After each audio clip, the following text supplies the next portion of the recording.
Life में कई बार अगर हम छोटे बच्चों को पढ़ाते हैं या फिर किसी और व्यक्ति से बात करते हैं तो हमें जो आंसर चाहिए होता है, अगर हमें वो आंसर नहीं मिलता, कुछ अलग मिलता है, तो हम अपना टेम्पर खो देते हैं, हम थोड़ा नाराज हो जाते हैं, थोड़ा सा गुस्सा हो जाते हैं, थोड़ा चिड़चिड़े हो जाते हैं, जो हमें नहीं होना चाहिए। आज की ये स्टोरी हमको वही सिखाने वाली है।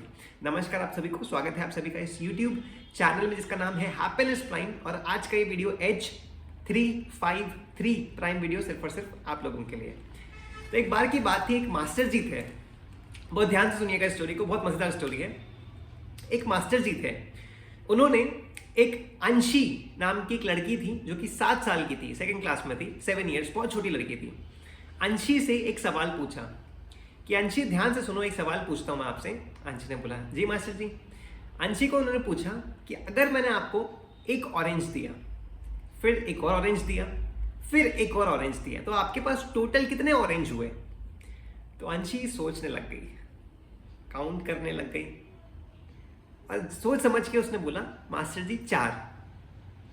मास्टर जी थोड़ा सा, उन्होंने सोचा कि चलो एक बार अच्छे से वापस से पूछता हूँ। उन्होंने बोला अंशी एक बार ध्यान से सुनो, मैं जो पूछने वाला हूँ। मैंने आपको एक ऑरेंज दिया, फिर एक और ऑरेंज दिया, फिर एक और ऑरेंज दिया, तो आपके पास इन टोटल कितने ऑरेंज हुए?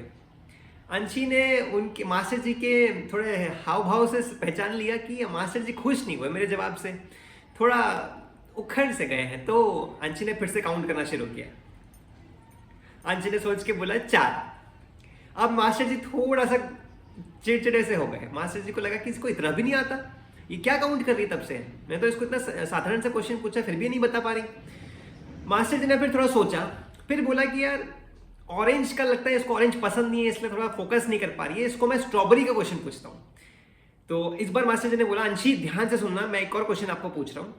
मैंने आपको एक स्ट्रॉबेरी दी, फिर एक और स्ट्रॉबेरी दी, फिर एक और स्ट्रॉबेरी दी, तो आपके पास इन टोटल कितनी स्ट्रॉबेरीज हुई? अंशी ने इस बार बहुत खुशी खुशी बोला, काउंट किया और इस बार बोला मास्टर जी 3। मास्टर जी खुश हो गए, वाह क्या बात है, स्ट्रॉबेरी इसको पसंद है, स्ट्रॉबेरी का एकदम बढ़िया जवाब दिया। अब वही जवाब वो चाहते थे कि वो ऑरेंज के लिए भी दे, इसलिए वो मास्टर जी ने वापस से उसको ऑरेंज का क्वेश्चन पूछा कि अंशी अगर मैंने आपको एक ऑरेंज दिया, फिर एक और ऑरेंज दिया, फिर एक और ऑरेंज दिया, तो आपके पास कितने ऑरेंज हुए? तो अंशी ने फिर से काउंट करा और बोला 4। अब मास्टर जी गुस्सा हो गए, थोड़ा चिड़चिड़े हो गए कि यार अंशी आपको इतना भी नहीं समझ में आता, थोड़े गुस्सा से हो गए कि मैं आपको स्ट्रॉबेरी का पूछ रहा हूं तो आप बोल रहे हो 3, और वही मैं ऑरेंज के लिए पूछ रहा हूं तो वो 4 कैसे हो गए? तो अंशी ने बोला थोड़ी टूटी टूटी आवाज में, थोड़ा डर डर के बोला कि मास्टर जी एक ऑरेंज तो मेरे बैग में है। समझे बात को? ऐसा कई बार हमारे साथ होता है कि हम जब भी अपने से छोटे किसी व्यक्ति को पढ़ाते हैं या कुछ नया सिखाने की कोशिश करते हैं, या फिर हो सकता है कि हम अपने कजिन्स को या फिर किसी को भी समझा रहे हैं कुछ, और हमें वो आंसर नहीं मिल पाता है जो कि हम उनसे एक्सपेक्ट कर रहे हैं, कुछ अलग मिल जाता है जो कि हमें लगता है वो गलत है। लेकिन हमें ये पता होना चाहिए कि हम शायद वो छुपा हुआ ऑरेंज पहचान नहीं पा रहे हैं। हर एक व्यक्ति लाइफ में अलग अलग एटमॉस्फेयर में पला बढ़ता है, वो अलग अलग एटमॉस्फेयर से होते हुए आता है। सबका कल्चर अलग होता है, सबकी डाइवर्सिटीज होती हैं, सब अपने अपने कल्चर में कुछ नया सीखते हैं, अपना अलग पॉइंट ऑफ व्यू रखते हैं। तो जरूरी नहीं कि जो आंसर आपको मिल रहा है वो आंसर वही हो जो आप चाहते हो। कई बार ऐसा भी होता है कि हमें अलग तरीके के आंसर मिलते हैं जो कि उनके हिसाब से सही है, जो कि एक्चुअल में भी सही है, लेकिन हमें जो चाहिए वो नहीं है। तो हम नाराज हो जाते हैं, हम गुस्सा हो जाते हैं, हम थोड़ा सा चिड़चिड़े हो जाते हैं, और हम लोग किसी तरीके से सामने वाले को मनाने की कोशिश करते हैं। लेकिन हमें यह समझना चाहिए कि वो छुपा हुआ ऑरेंज भी लाइफ में मैटर करता है। हो सकता है कि उसके पास ऑलरेडी ऑरेंज हो सकता है कि उसका भी पॉइंट ऑफ व्यू गलत ना हो सकता है कि वो भी कुछ और सोच समझ के ही वो आपको आंसर दे रहे हो।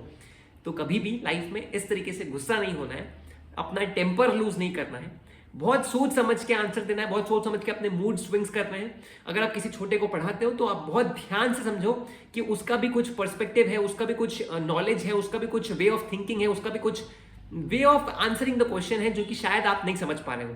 तो बहुत ध्यान से, बहुत सोच समझ के इन बातों को ध्यान में रखना है। आशा करता हूं कि आपको आज की स्टोरी बहुत अच्छी लगी होगी, बहुत पसंद आई होगी। अगर आपको वीडियो अच्छा लगा तो प्लीज इस वीडियो को लाइक जरूर कीजिएगा, अपने फ्रेंड के साथ इसको जरूर शेयर कीजिएगा।